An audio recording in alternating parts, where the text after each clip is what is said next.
First off, make sure y'all go get the book titled My Sister Tammy by Ludi Montgomery and Vicky Wright. It's a very emotional book by Tammi Terrell's sister Ludi. The book is on Amazon for $85. But if you want to know the real story of Tammi Terrell, buy the book and support. So, I read the book, and I want to say this about Tammy. Now, she was streetwise, book and street smart, coming from Philly, beautiful, had that it factor, funny, always joking around. She was sexy, always flirting, bold, always spoke her mind. She could sing pop, blues, R&B, and she did impressions.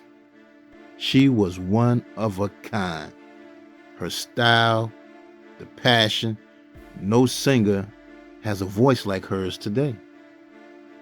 Her and Marvin Gaye had a spiritual connection, and they're considered one of the best singing duos of all time. A beautiful person. She was a beautiful person. You know, I always thought Madonna was the first one with that signature mold, but Tammi Terrell had it first. What she was about to become in the industry, man, it was more than just music. She was going to be a movie star too. She's actually one of the few peoples in the world that had a successful career under two names, Tammy Montgomery and Tammi Terrell. Man, let's get into the story. This story gonna be long. I'm trying not to make it too long. Now, Tammi Terrell's birth name is Thomasina Montgomery, and she was born on April 29th, 1945 in Philadelphia, Pennsylvania. Now, see, her parents, right, they were both from the South, the Carolinas, and her father, Thomas Montgomery, was a well-educated man who put himself through school and college. He didn't want to be a sharecropper and do all that slavery work his whole life. He saved his money, moved to Philly, and became an entrepreneur. He owned his own barbershop and was very popular in the community for helping people. He was also heavy into the politics game too. You know, he ran a Mason Lodge. His brother Bobcat Montgomery was a boxing champion, and he was his manager too. He used to manage boxers. Tammy's father was a big influence in Philly. Now, when it comes to Tammy's mother, Jenny Montgomery, she was a beautiful woman who was also a college graduate, and she was an actress and a poet. She used to do a lot of stage plays before she had Tammy and her sister Ludi. Now, see, Tammy, when she was born, they gave her the nickname Tommy because they really wanted a boy to name after her father, Thomas. But her and her father, they was very close, and he would take her everywhere with him too. She was his heart. Her younger sister Ludi was 5 years younger than her. But growing up as a kid, Tammy was very energetic and full of life. She liked to play jokes and was always getting into trouble. She was a bad little girl, man. She was always getting spanking because she ain't listen. She ain't like to listen. She was a little hard-headed little thing. But she was also very talented. She always wanted to be a doctor growing up, but her first love was music. And as a child, she took piano and ballet dance lessons. She was destined to be successful, man. She told her parents that she wanted to be a star when she was, 3 years old. At that early age of 3 years old, she told her parents she was going to be a star. She was sing solos in church, and she was so gifted, she could hear a song one time and play it by ear. Wow. And she could tap dance. Now, growing up, her favorite idols and singers were Ella Fitzgerald, Dinah Washington, and Sarah Vaughan. She also loved Dorothy Dandridge. I got to get to that story too. But see, during those years, right, Her mom was dealing with some mental issues. She was declared clinically depressed and had to spend a lot of time in the mental hospital to receive treatment like electroshock for her depression. She also suffered from severe headaches and migraines, in which Tammy would inherit. And Tammy, she was still a young child when she started to complain about her headaches. And they took her to the doctor and they just thought she needed glasses. Now, Tammy's cousin, she said in the Unsung documentary that she used to see a big blue vein under her eye that would stand out. And the pain used to be so bad that, Tammy had to stay home from school sometimes. But her mother, she suffered from real bad depression and would be in and out of the mental institution. So Tammy's aunt named Alice would help raise them when she wasn't there or sick. Her aunt Alice was the one that cared for them and their mother. Now, by the age of 11 years old, Tammy was raped and beaten badly by 3 older boys on her way home from the Boys and Girls Club after one of her rehearsals. And she ended up going to the police station herself and gave a description of the 3 boys, and they were later caught by the police. But that incident, it really messed Tammy up, because after it happened, she started having nightmares. She was sleepwalking, talking in her sleep, but she was more quiet and stayed to herself for a long time because before that incident, she was a very active and happy child. So after that rape incident, months later, according to her sister Ludi in the book, she said Tammy started to act wild and different and become more rebellious. She was more friskier and was more into the boys now. She started smoking, started drinking, dressing different, sneaking out the house and everything. I always heard that when people go through something like that, they turn wild. I guess they just try to, I don't know, man. They put it all behind them and go on with life. It's like they want everybody to accept them, and it's like they start acting older, mature or something. Or I guess, look, it also can make you do the opposite. You know what I'm saying? And stuff like that. An incident like that happens, but that rape incident changed Tammy, because by the time she turned 13 years old, she looked like a full-grown woman. And a lot of the grown-ups and then adults in her neighborhood, they gave her the name Woman Child because she looked and acted so much older for her age. But look, when she started looking like a grown woman, that started catching all the boys' attention.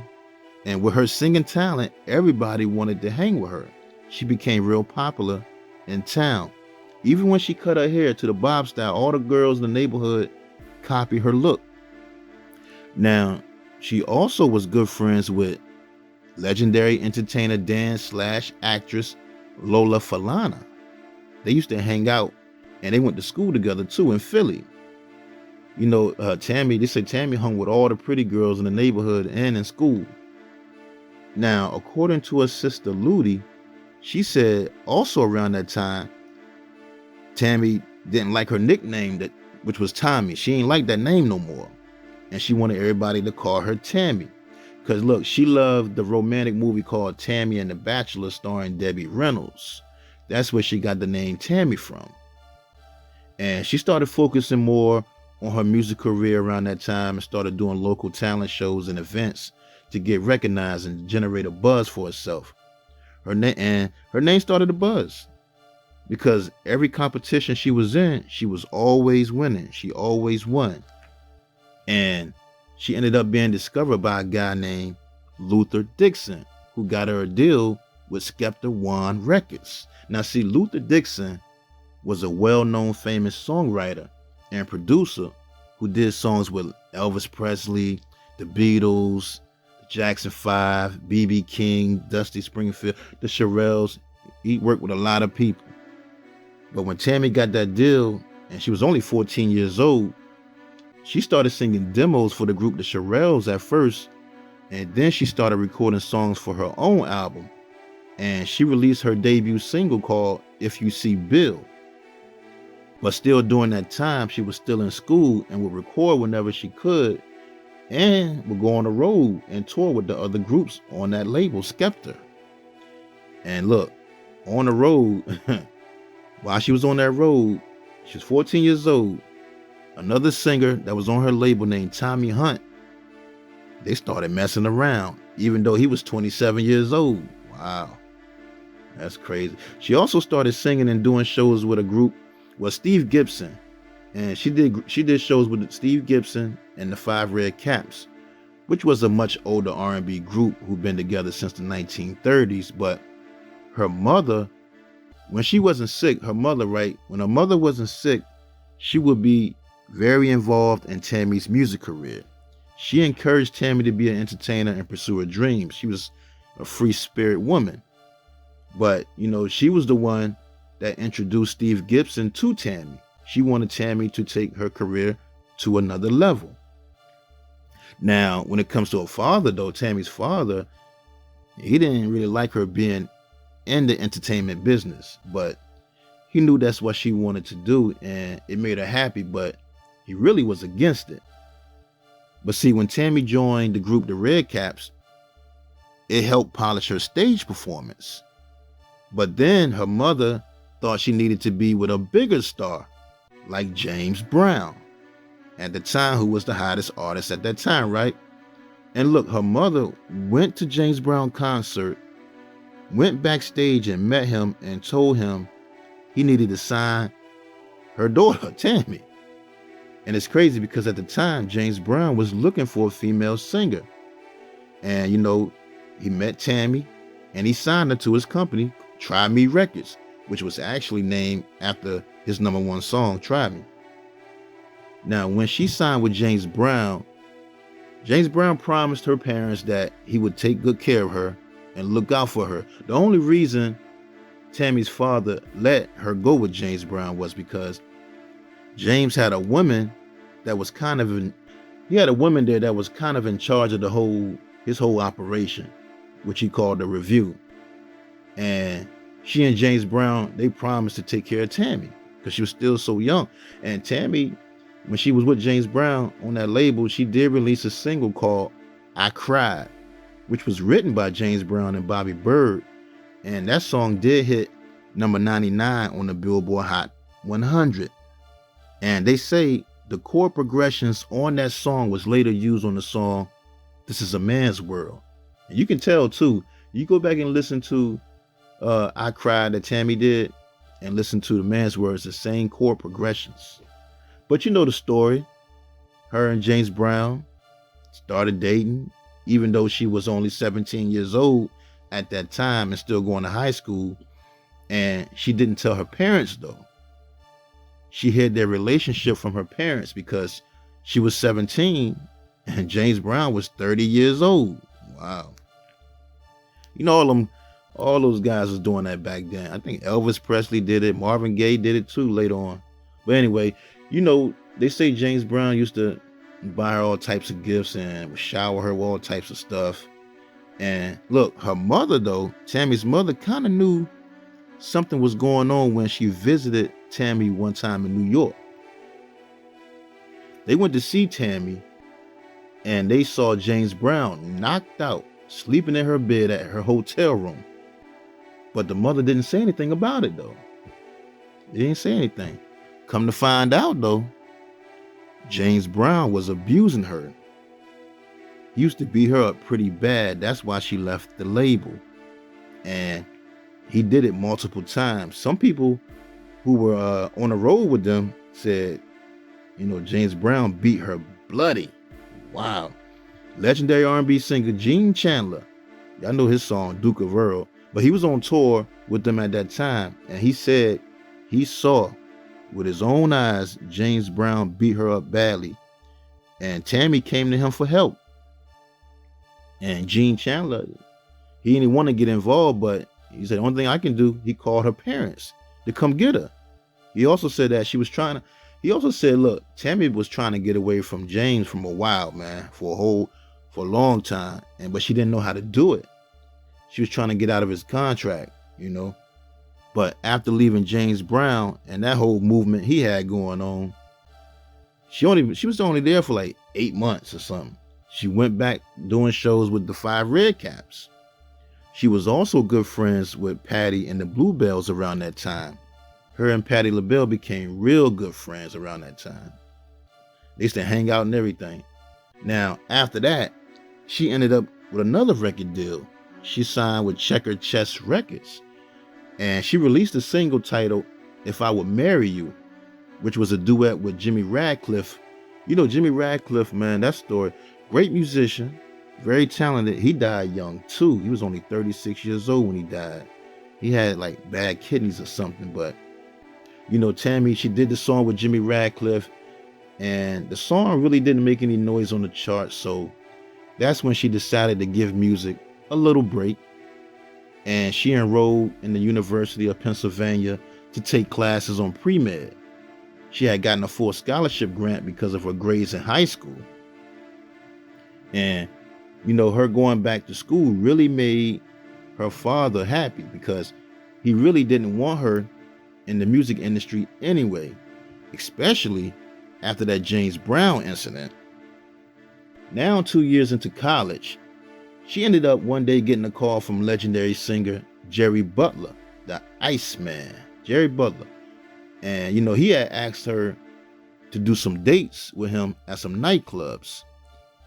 I know, see, Jerry Butler used to perform with Betty Everett. She was usually on the road with him, but for whatever reason, she wasn't performing with Jerry Butler at the time. So he wanted Tammy to fill her spot. And she agreed as long as it didn't interfere with her schoolwork. And, you know, Jerry Butler did say that when he was with Tammy on the road, she did used to complain about headaches all the time, but he really, you know, kind of brushed it off and just thought it was a women thing because he said women always be saying they got headaches.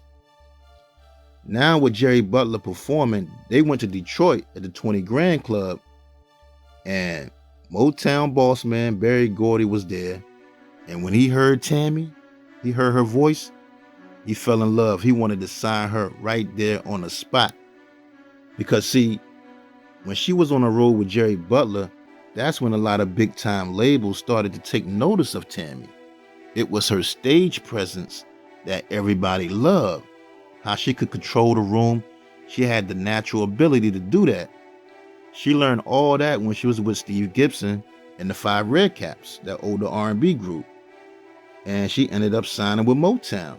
She signed with Berry Gordy on the day of her 20th birthday. And Berry Gordy changed her name from Tammy Montgomery to Tammi Terrell. The name Tammi Terrell just stood out and sounded important. That's why he changed it. And look, the hype was so big about her coming to Motown, everybody wanted to meet her because at this point, she was seasoned and had a reputation. She had been singing for 10 years at that point. Berry Gordy was very excited that she was now signed to his label, and he put her right to work. And she released a singles titled I Can't Believe You Love Me, which would be her first R&B top 40 single. And her second single was called Come On and See Me. And then she went on the road with everybody she admired, like the Supremes was there, Martha and the Vandellas, Stevie Wonder, Little Stevie at the time, the Marvelettes, the Temptations, Smokey Robinson, and the Miracles.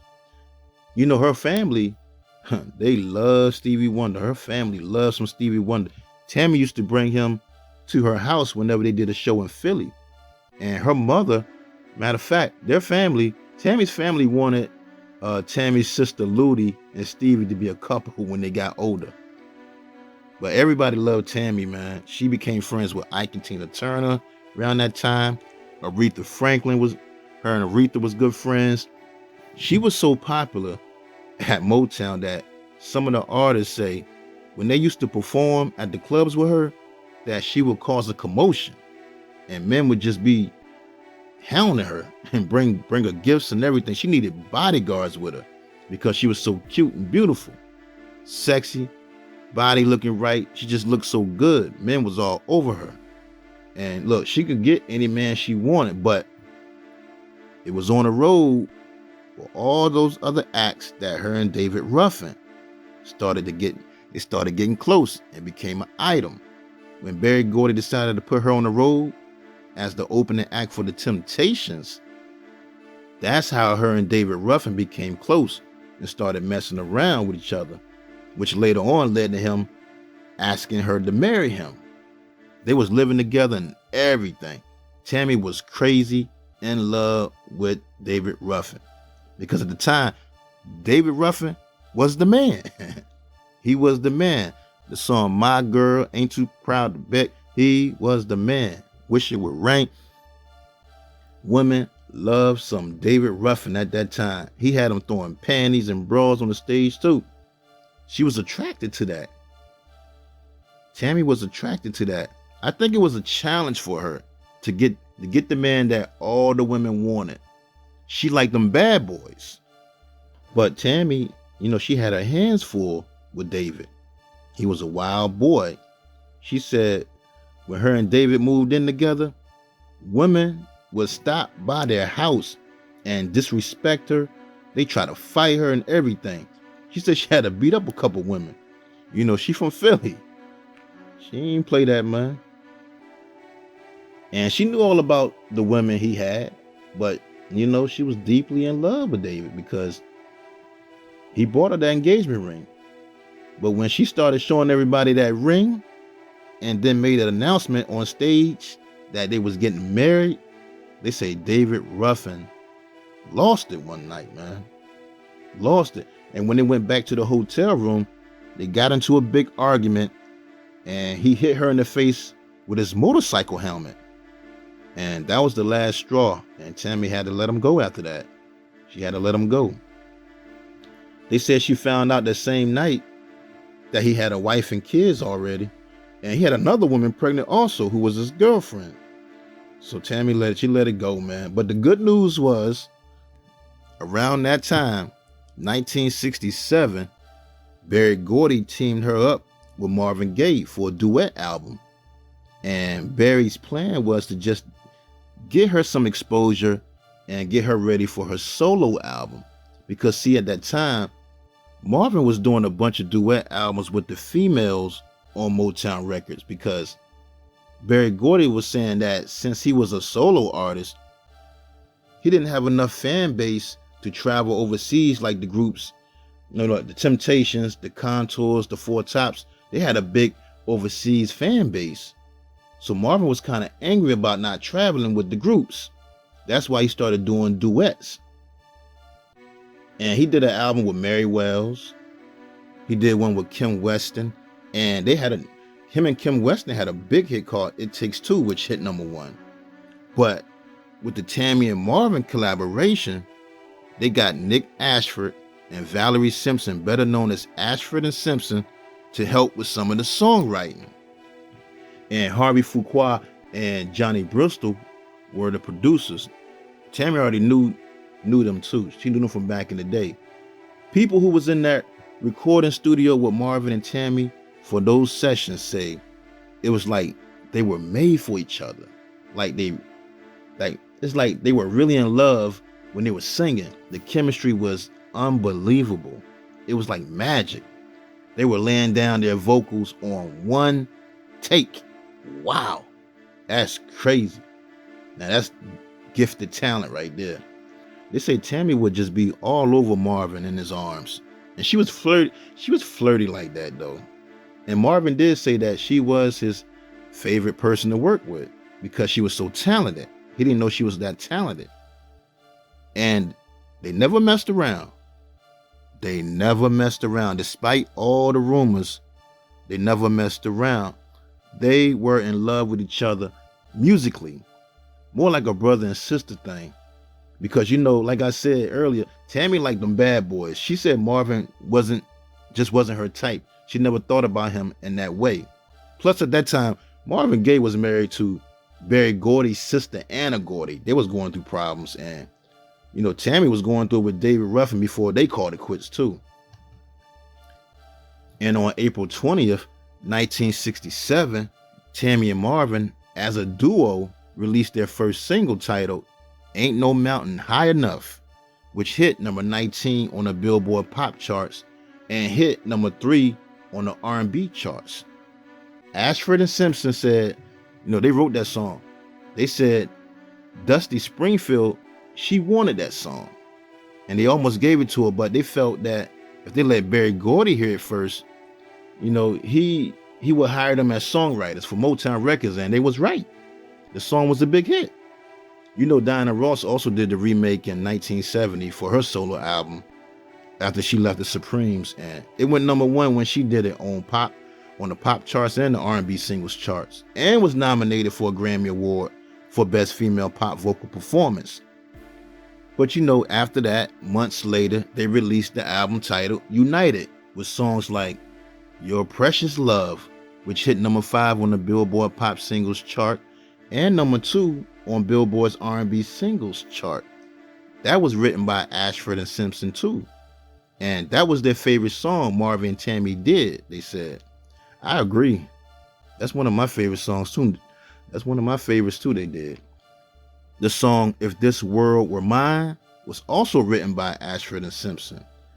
I like the Tammy and Marvin original version, but I grew up on Luther Vandross and Cheryl Lynn version when it comes to that song. Beautiful song. Beautiful song.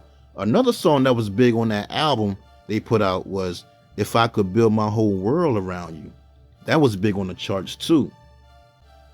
And that duet album, United, they put out, ended up selling over 1 million copies. And they went on the road to promote the album. Now, while they was on the road, right, they say Tammy said her headache started getting so bad that it felt like somebody was driving a nail through her brain. Wow, I know that.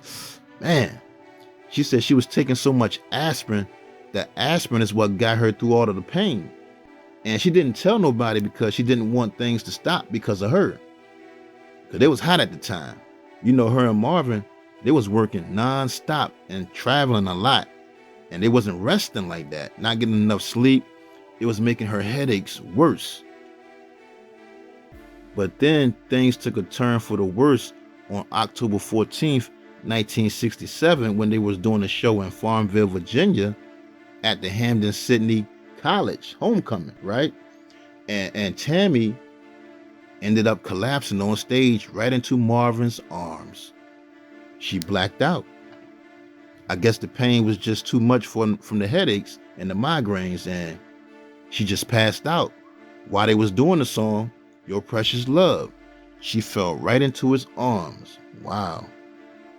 And look, when she came to, right, and regained consciousness, the promoter of that show wanted her to go back out and finish the show. These people do not care about your health, man. That's crazy. Now, Marvin Gaye was concerned and wanted to stop the tour. He wanted to stop the tour so she can go see a doctor, because now she can barely move. After she fell out that night, now she could barely move her right arm and right legs, and her vision was blurry. Her whole right side was messed up, like she had a stroke or something. But Tammy, she insisted that she was all right. And when they went to do the next show in Chicago, she ended up passing out in the dressing room. And that's when Marvin said, hey, that's enough. Got in touch with Berry Gordy and told him what was going on. And, they flew her back home to get some medical attention. But look, here's the crazy part, right? So they took her to go see the doctors. The doctors had no clue what was wrong with her. Even though her face was twisted and everything, they just said she needed some rest because she was exhausted. And her family just assumed she had a stroke. But when she went to the dentist, now check this out. Tammy went to the dentist because she had a toothache that was killing her right around that time. It was her dentist that told her parents to take her to see a neurologist, because the dentist knew someone that had the same symptoms she had, which was signs of a brain tumor. Wow, the dentist knew. Somebody he knew, or a family member or something. Tammy was showing the same signs that he saw before. And he told him to take her to a neurologist. And when they took her to see a neurologist, that's when they discovered a tumor on the right side of her brain the size of an acorn. Wow. You know, Otis Williams of the Temptations once said that one time Tammy showed him a knot on her head the size of a golf ball. So she ended up having surgery, and she started feeling better, started feeling a little better to go back into the studio and work. And in August 1968, they released their second duet album titled You're All I Need. And the song was a big hit too.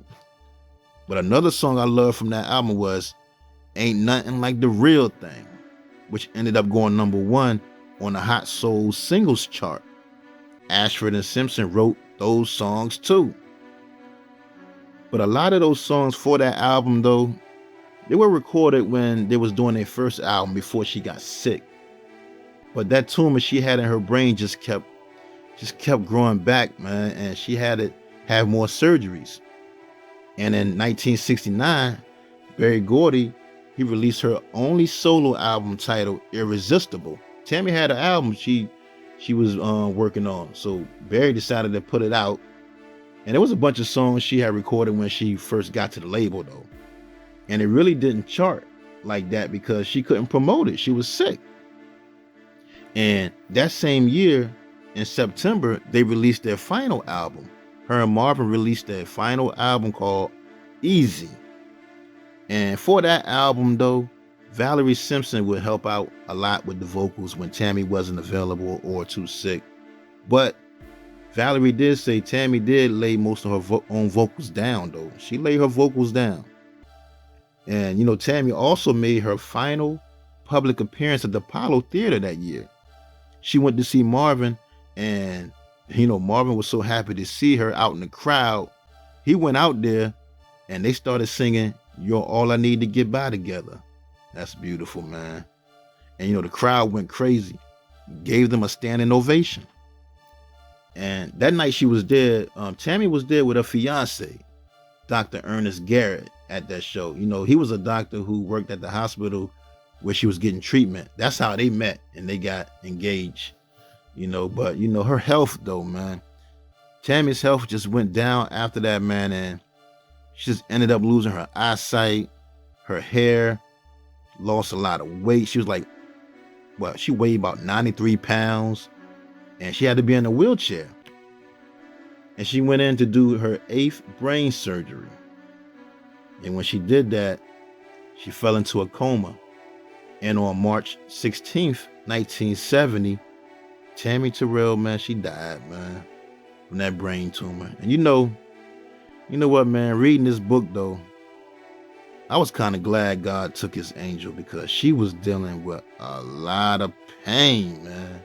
A lot of pain. I'm talking about 8 major operations on her brain in the time frame of 3 years. Wow.